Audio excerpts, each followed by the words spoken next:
Mas gusto nating makihalubilo at tumulong sa mga taong pamilyar, pabor, at mahalaga sa atin sa pagnanais na babalik sa atin ang pabor na ginagawa natin sa kanila.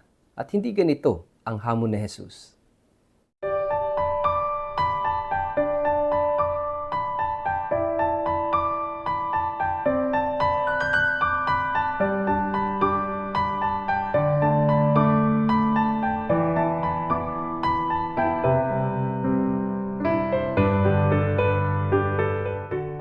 Ang mabuting balita ng Panginoon ayon kay San Lucas. Sinabi naman ni Jesus sa nag-anyaya sa kanya, kapag naghahanda ka ng isang salo-salo, huwag ang iyong mga kaibigan, mga kapatid, mga kamag-anak o mayayamang kapitbahay ang aanyayahan mo. Dahil aanyayahan ka rin nila at sa gayon ay susuklian ang iyong ginawa. Subalit kapag ikaw ay maghahanda, anyayahan mo ang mga mahihirap, mga lumpo, mga pilay at mga bulag. Kapag ganito ang ginawa mo, pagpapalain ka dahil hindi man nila masuklian ang ginawa mo, ang Diyos ang magbibigay sa iyo ng gantimpala sa muling pagkabuhay ng mga matuwid. Ang mabuting balita ng Panginoon.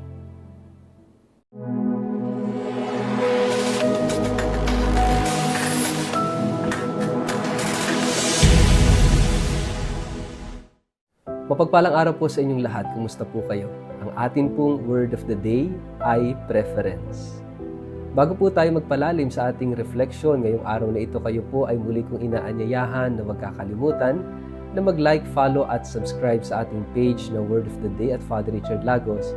Ganon din po pakishare ang ating video ito sa inyong kapamilya, kamag-anak, kaibigan, mga kakilala sa social media para po sama-sama tayo sa pagiging media evangelizers at online missionaries na nagpapalaganap ng salita ng Diyos sa mundo ng social media. Mga kapatid, meron tayong kanya-kanya mga preferences sa buhay. Kung sa pagkain, meron tayong preferred food. Kung sa sports, meron tayong preferred sports. Kung ito ay tungkol sa mga hobbies, meron tayo niyan. Ganon din sa ating pakikipag-ugnayan. Meron din tayong preferred kind of people na gusto nating samahan, na gusto nating pakisamahan, na gusto nating mahalin, kaibiganin, at ituring na bahagi ng ating buhay. We have our own preferences. Dito sa ating gospel, sinasabi ng ating Panginoon, medyo challenging ito.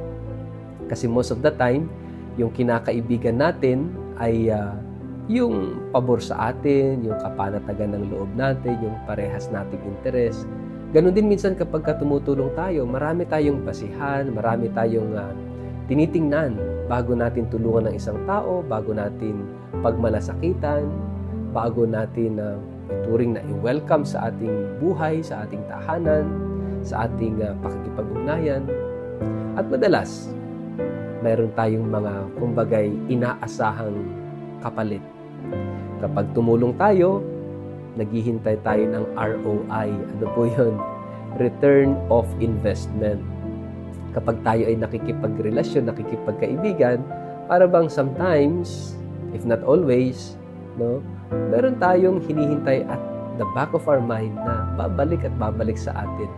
Nakakalungkot kung tayo yung tipo ng tao na nakikipagkaibigan because of future ROI o return of investment, na tinitingnan natin yung relasyon na para bang investment, na yung pakikipagkaibigan ay para bang investment, na nakikipagkaibigan ka kasi alam mong darating ang panahon, kapag nangailangan ka, itong kinakaibigan mo ay malalapitan mo, mauutangan mo, o kaya naman maaasahan mo sa oras ng iyong pangangailangan.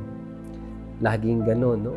Hindi nawawala yung ganong kaisipan na ang kaibigan o yung taong inilalapit mo sa iyo ay mga taong maaasahan at malalapitan mo kapag ikaw na yung nangangailangan.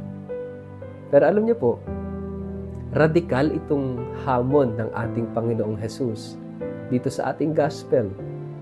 Kasi sabi niya, pag mag-aanyaya ka na sa isang handaan, kung ikay maghahanda, huwag mong anyayahan yung mga kaibigan mo, yung mga kapamilya mo, yung mga kababayan mo, o kaya ibang mga kapanatagan mo na ng loob. Na yung alam mo na kapag sila naman ang handa, ay iimbitahan ka rin. Para bang gano'n, yung bang, iimbitahan ko lang kung sino yung kayang imbitahan din ako. Aanyayahan ko lang yung alam ko na pagdating ng panahon, ako naman ang nangailangan, malalapitan ko sila. Mga kapatid, that's usual na ating kaisipan. Pero yung hamon ni Jesus, sabi niya, very radical. Very revolutionary. Sabi niya, ang anyayahan mo, yung mahihirap, yung mga pilay, yung mga lumpo, yung mga bulag, yung mga taong alam mo na hindi kayang ibalik sa iyo yung pabor. Yung alam mo na walang kakayanan na mabayaran, matumbasan yung ginawa mo sa kanila. Sapagkat mas mabuti yon dahil ang Diyos na nakakakita ng ginagawa mo ang siyang magbibigay sa iyo, no, ng papuri, magbibigay sa iyo ng kabayaran sa kabutihang ginawa mo sa kanila. Kasi raw kapag tayo, pinuri na tayo sa mundong ito, dahil matulungin tayo o nakatulong tayo, nawawala na ito ng merit sa buhay na walang hanggan. Kasi wala na, bayad na dito sa lupa. Very radical, my dear brothers and sisters, my dear friends. At ito yung gusto ng Diyos sa atin, maging radikal. Na kapag nagbigay ka, huwag mo nang hanapin saan ba napunta yung binigay ko. Kapag tumulong ka, huwag nang mag-expect ng babalik sa iyo. It is radical, yes. Sometimes, siguro kung titingnan natin, illogical. No? Kasi tulong ko yun, pera ko yun, bigay ko yun. Dapat alam ko kung saan napunta. Yes, pwedeng ganon, pero mas matindi yung hamon ng Panginoon. And that is radical. Yung piliin mo na tulungan, pagmalasakitan, kaibiganin, yung mga taong alam mo na hindi kayang ibigay kung ano ang kaya mong ibigay.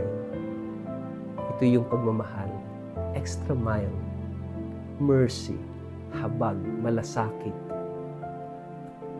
At kapag tayo ay nakatulong, kapag tayo ay nagbigay, hindi lang ng material na bagay, pati mga spiritual na bagay, pati yung relasyon, magandang ugnayan, yung bang tayo pa yung dapat magpasalamat. Why? Kasi nabigyan tayo ng opportunity to help. Nabigyan ng opportunity na maipakita yung ating pagkatao na mabuti, na mapagmahal. Mga kapatid, ito yung radikal na pagmamahal.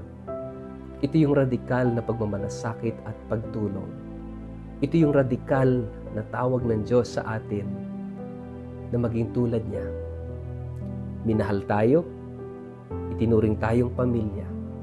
Bagamat hindi tayo ganun magmahal, hindi palaging sapat yung pagmamahal natin sa Diyos.